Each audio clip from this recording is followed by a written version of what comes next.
Grand Rising on this pledged Yas dawn, which really ought to be the equinox, but or at least the day after the equinox, one could say.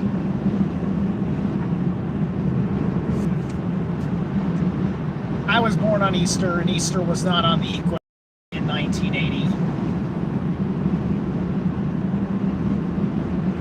But let's talk about people that were born and think that they're special, or are born and told that they are special. I'm going to retroactively rename this stream. I'm going to retroactively name it Skywalker's Dead. Long live Atreidies. This is what I was thinking about today, is I'm going to talk about two different mythoses and what they mean to me.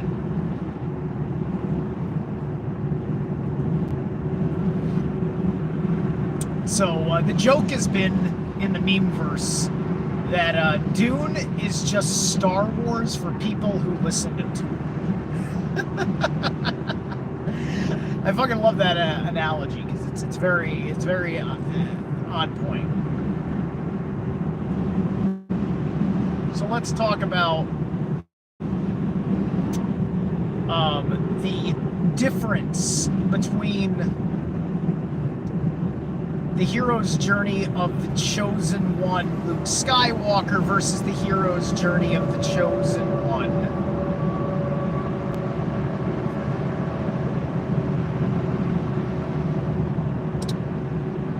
Paul Atreides. Okay. And I also find it very interesting that they choose to call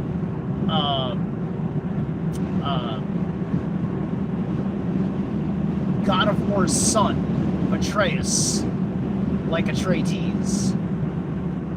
And there's also, without the B, it's very much betray us. So Atreides, betray these. And there's actually there's traitorous qualities that are in the very complicated Duneverse. Makes sense, right? Why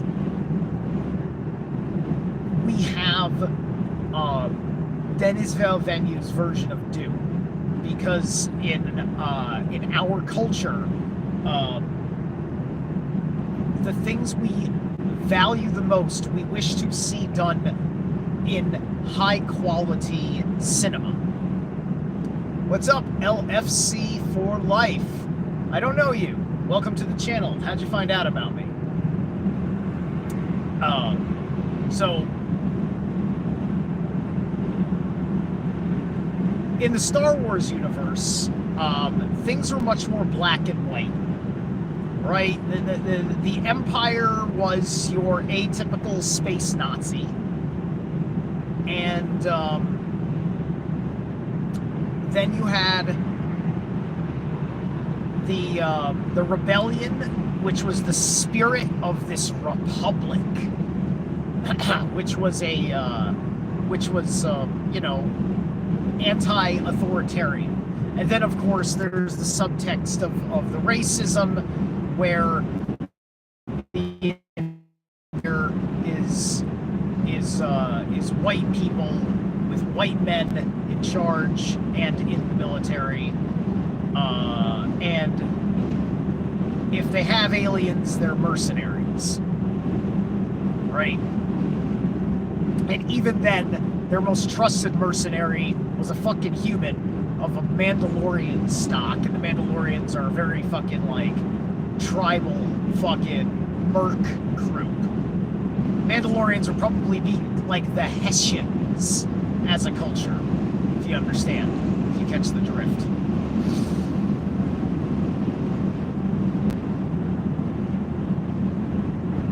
So you've got these very, very simple, we are brutal, we want power, we want control, da da da da da da da da da. right?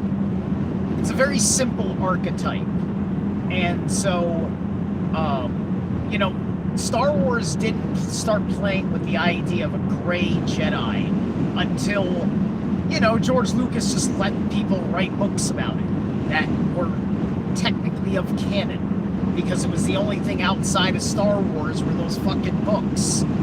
And, like, the animated series stuff was sort of canon. Some of that stuff stays canon, some of it doesn't.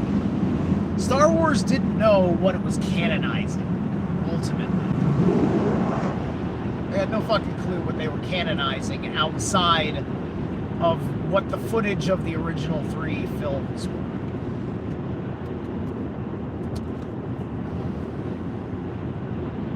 And, you know, and so the Republic was just, you know, the why can't we all just get along, and, you know, who's the best warriors we can get among the ordinary people, yada, yada, yada, right? And everybody believes in all sorts of particular good things. You know, it's the classical liberals versus the neocons.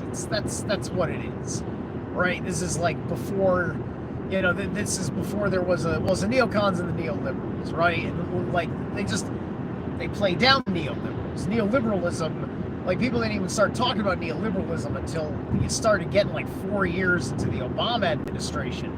Then you start looking at hindsight as to where they've taken their own rationale and logic in the politisphere over the course of the last decade, and you're like, fucking wake up, these are not the people we thought that they were, especially since 9/11.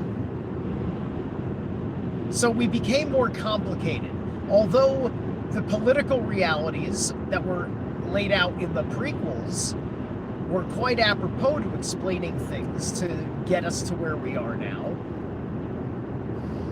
we're moving into a different field of, now that the illusion is gone, the false binary is gone, people are starting to touch upon the true binary. Binary is not an illusion, but there is illusion that can be applied over all of these things, primarily because we have to hallucinate it, right? Shout out James True, his work in talking about how we hallucinate our reality, and thus why a hallucination and reality are kind of one in the same. You know, and the madness that comes with a hallucination is just because our nervous system is rejecting it.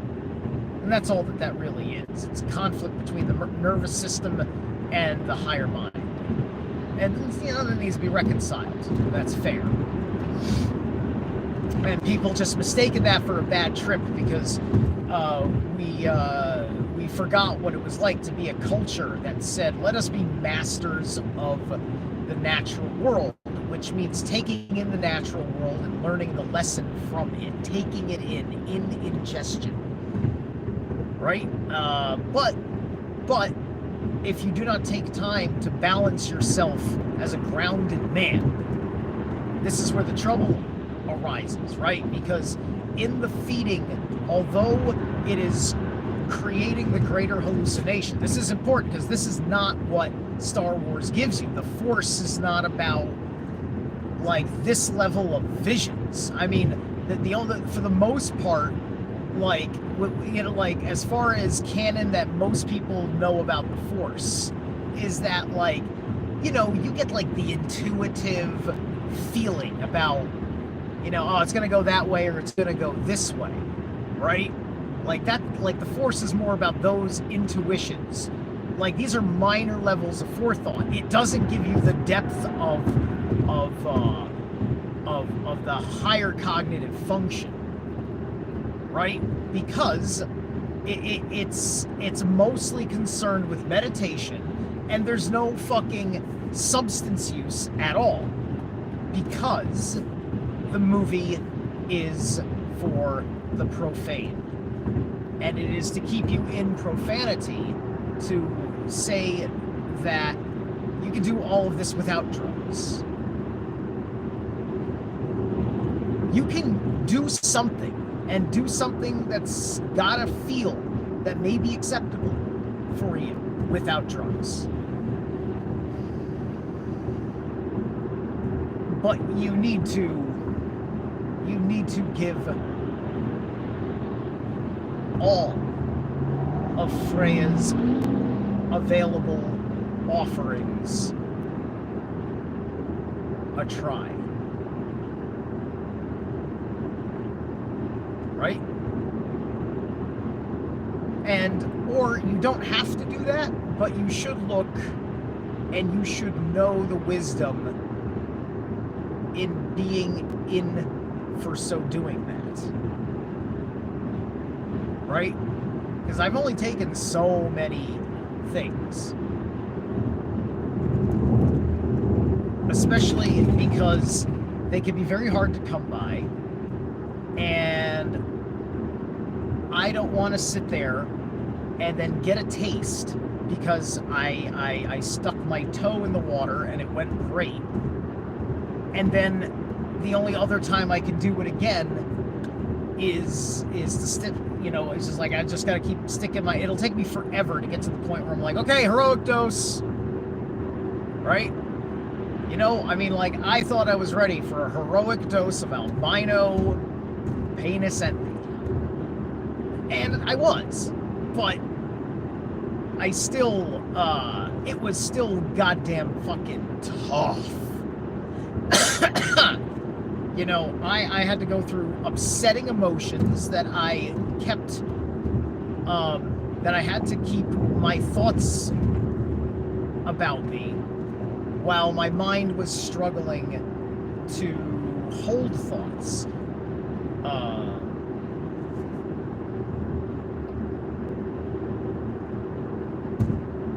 Yeah, it was just, if I didn't have a stomach bug come on from having eaten the mushrooms raw in the first place, and I didn't have stomach cramps, I may have had a 10 times better hallucination.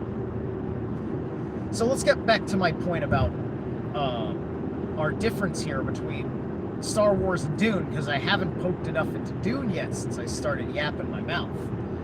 So,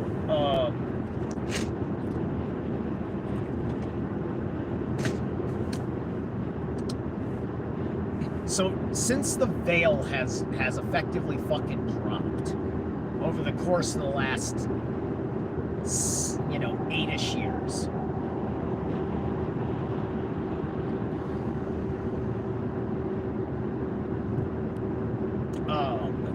you're starting to realize, how complicated the underbelly of the said empire is, right?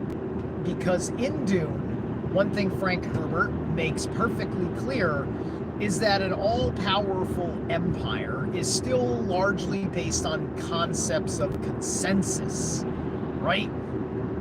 That the only, the way that you threaten an emperor is if you can get everybody to change their minds about him without directly talking shit about him. But your actions have to expose his weaknesses and show show his weaknesses and suggest that you could do a better job. While meanwhile being the one that also orchestrated the problem in the first place, but you had no choice because you care about these people, which is the whole point. Right? By you mean you yourself as Paul Atreides, right? Paul Atreides takes on the mission, understands that part of his father's mission, his idea with the Empire, part of ideals he thinks the known universe should have, and he goes in and says, there's nothing wrong with the Fremen. I think everybody would like the Fremen. The Fremen have a right to defend themselves. This is not the way you handle a situation, right? Because the obvious thing that makes the story so great is that you knew that Duke Leto I was going to be fucking super chill with the Fremen. He probably wouldn't even have bugged them about their fucking mystery school until later. Because that wasn't even the interest. He just wanted to let them have their fucking space under their protection with these imperial interests.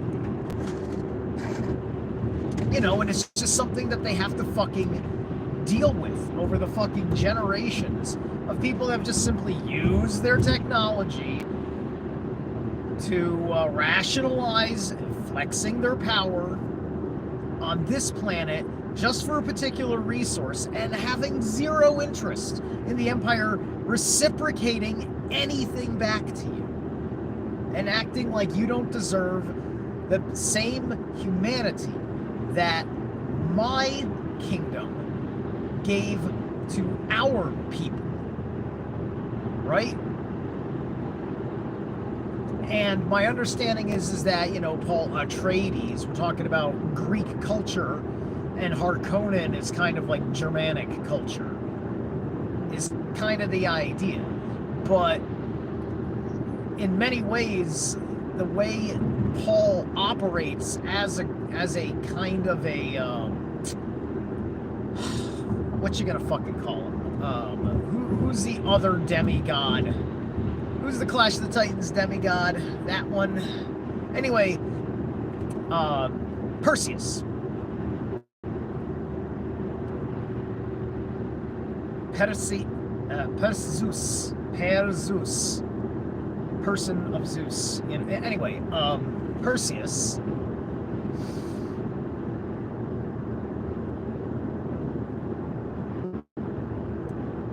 He's kind of got Perseus going on, but he's also kind of got like Jarl-like relationship with his people, right? The idea that a king, you know, is family, right? And that the only reason why they worship you at all is because, you know, you righteously make, you know, you make their world in their head work. The way the world in your head functions, he's the leader that makes that world work, and you bank on that's the right world. That is a world that, in short, your hallucination will manifest in his hallucination, which then has influence across the known universe. This is a very different kind of archetype to humanize. Luke Skywalker, very different kind of archetype from this, right? Because, you know, Luke Skywalker, you know, like, it's all about, you know, running from power. That Darth Vader's great mistake is that he went in and gone into embracement of power. And so Paul is going to have that Anakin Skywalker kind of thing to him.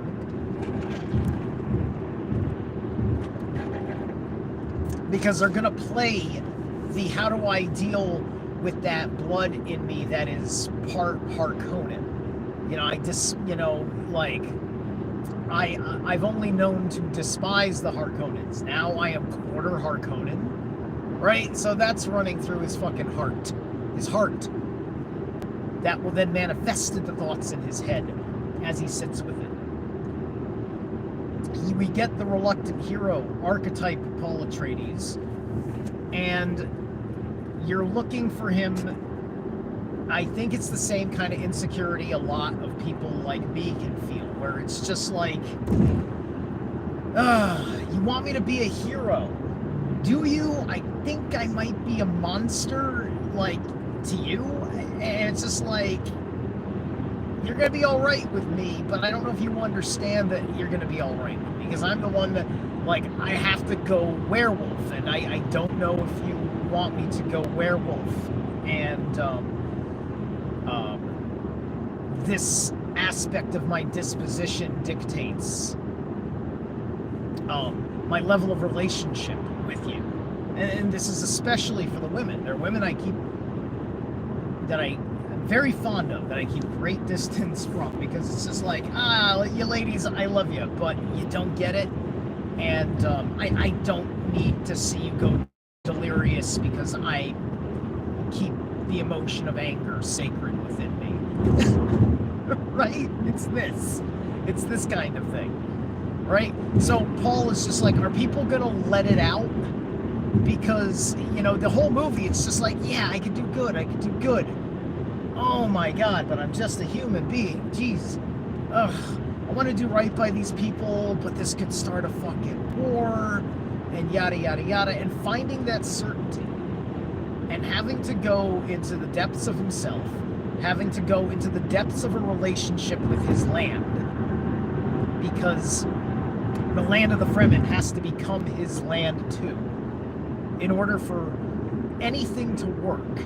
And because the Fremen culture, you know, he needs their trust just so he can be fucking a functional human being in their society at all, because resources are way, way, way too tight, right? And that's the idea there, right? It's like, how do you keep your humanity under such primal and vicious levels of lack, which includes what we see from, you know, Paul, who goes through a similar Northman style arc, right?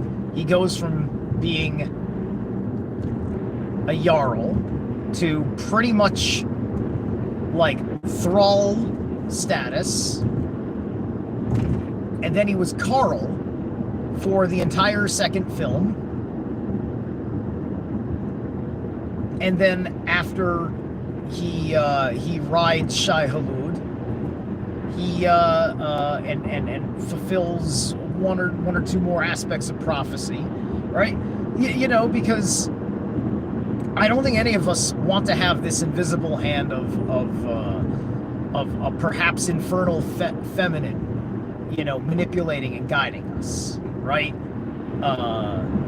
Paul gets the benefit of a Bene Gesserit who is her own woman, and was blessed with a position of power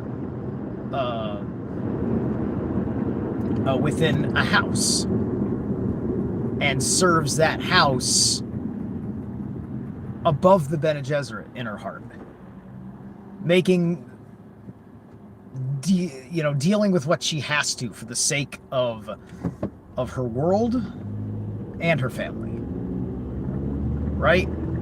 And so, you know, you have to, you know, like, does your family roll with those qualities? And you look at the villains, the Harkonnen are just one aspect of the nature of the Empire. But it is the aspect that the Empire uses against some of the best in human quality in the Empire, thus House Atreides. And you get all of the Empire, Star Wars Empire things with the industry and the collectivism and the fascism of it all, whatever. But you do get a background understanding of their culture, what their world is like, and all these dynamic differences to meditate on, about the complexities, as well as remembering their place in the Empire. You know, they are the number one industrial force in the Empire. They're the arms dealer for the Empire. They give weapon tech out, all that shit. But think about what House Atreides does. They don't need their shit as much. They need very little Harkonnen shit. That's why they hate each other. Because in the movie, they're just like, dude, we know water power. Now we have to learn desert power, right? It's just like Harkonnen wants to have industrial power, because then industrial power can be used in any place. And all they care about is stamping out any place and making it Harkonnen like them. The Atreides are more about how can Atreides be greater for having the same relationship with the land that our ancestors had with the land, because they happen to be able to keep that chain of animist connection throughout their human development as a civilization. So anyway, I will catch you guys later. So that's my point. You get a better backdrop in the imperial politics to work with, which also involves not just the politics but the violence in a more synthesist way. is probably the wrong way to say that sentence. But, and thus, as the individual who is trying to be the hero in your own living myth, you have this archetype to inspire you about how you deal with these positive and negative choices, and having your consciousness expand to have the wisdom and to have the foresight of the future, right? All these things are very Odinic as well. So, yeah, quarter Harkonnen. That's why,